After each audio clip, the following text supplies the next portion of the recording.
Fitnah besar kalau laskar kita disebut membawa senjata api dan tembak-menembak. Fitnah itu. Laskar kami tidak pernah dibekali dengan senjata api. Kami terbiasa tangan kosong. Kami bukan pengecut. Jadi fitnah, dan ini fitnah luar biasa, pemutarbalikan fakta dengan menyebutkan bahwa laskar yang lebih dahulu menyerang dan melakukan penembakan. Apa yang ingin Anda sampaikan dari sanggahan, terutama dari Dirkrimum Polda Metro Jaya? Ya, itu bukti-bukti palsu semua, nggak bisa begitu sepihak. Dan saya menyatakan tidak benar ada tembak-menembak itu, ya. Coba kalau orang yang nalarnya masih bagus, ya.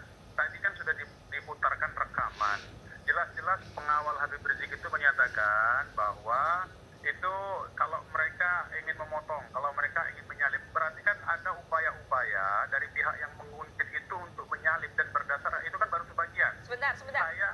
Kalau Anda mengutip voice note itu tadi, rekaman suara itu tadi, Anda mengakui itu rekaman suara betul? Ya betul, itu rekaman suara, dan itu justru membuktikan rombongan pengacau itu yang akan menyalip dan memporak-porandakan serta melakukan inisiatif untuk menyalip dari rombongan Habib Rizik dan pengawalnya.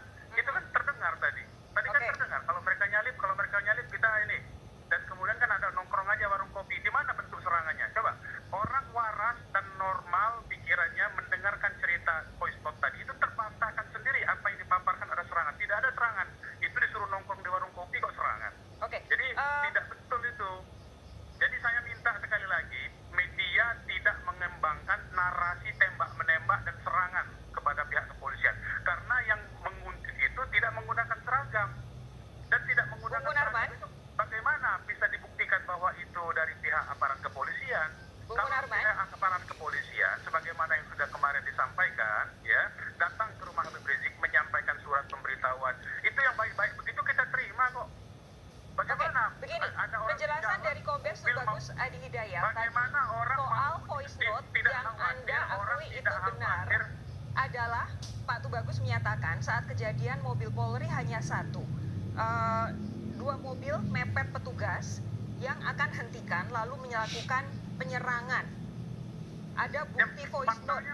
Ada yang menggunakan senjata tajam, ada yang menggunakan senjata api. Faktanya mana? Faktanya voice note yang tadi diputarkan sendiri oleh Kompas yang berasal dari bapak-bapak di Polda itu membuktikan bahwa satu, yang mau menyalip itu adalah dari pihak penguntit. Yang kedua, disuruh malah ngopi-ngopi berhenti dulu di pinggir jalan supaya tidak diikuti. Coba, yang mana yang aktif melakukan serangan? Coba. Wajib, normal saja.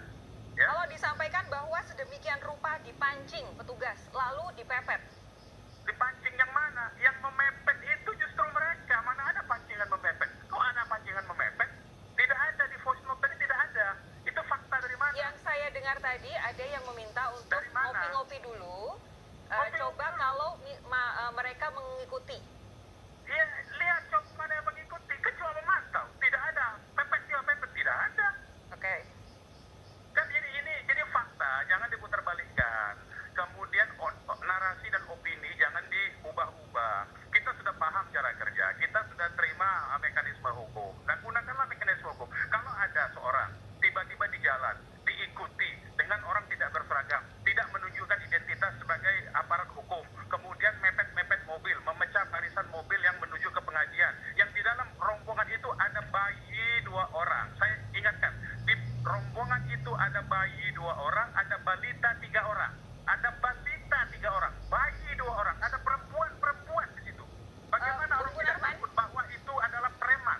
Bagaimana orang yang punya pengalaman mengingatkan kepada Anda, melindungi saya posisi perempuan? saya di sini adalah sebagai jurnalis yang Saya dihadapkan paham. pada dua pihak yang Justru sama-sama menyatakan pihak lawannya mepet mobil teman-temannya.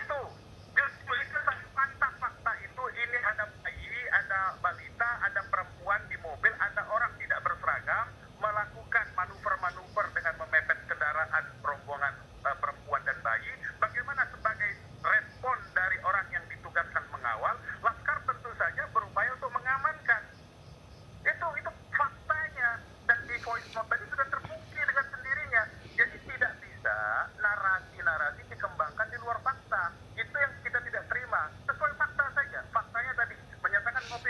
lihat mana yang memantau, kan lihat, bukan menyerang. Oke. Kemudian Bung kalau Gunawan ada begini. penyalip, Anda jangan bilang sampai menyalip. polisi yang mepet mobil rekan-rekan Anda. Sementara Pak Tubagus bilang justru rekan-rekan Anda yang mepet mobil polisi. Paham dong gimana kemudian bagaimana kami berusaha untuk menggali dari masing-masing sisi. Tidak bisa. Tadi kan Kompas sudah menyebutkan penyerangan, sudah menyebutkan ada baku tembak. Nggak bisa. Kalau itu mestinya disebutkan menurut versi polisi, begitu dulu dong. Itu yang penting, faktanya dulu. Jangan dikembangkan narasi bahwa penyerangan terhadap polisi. Sekarang pertanyaannya, anak-anak itu tahu nggak itu polisi? Tidak tahu.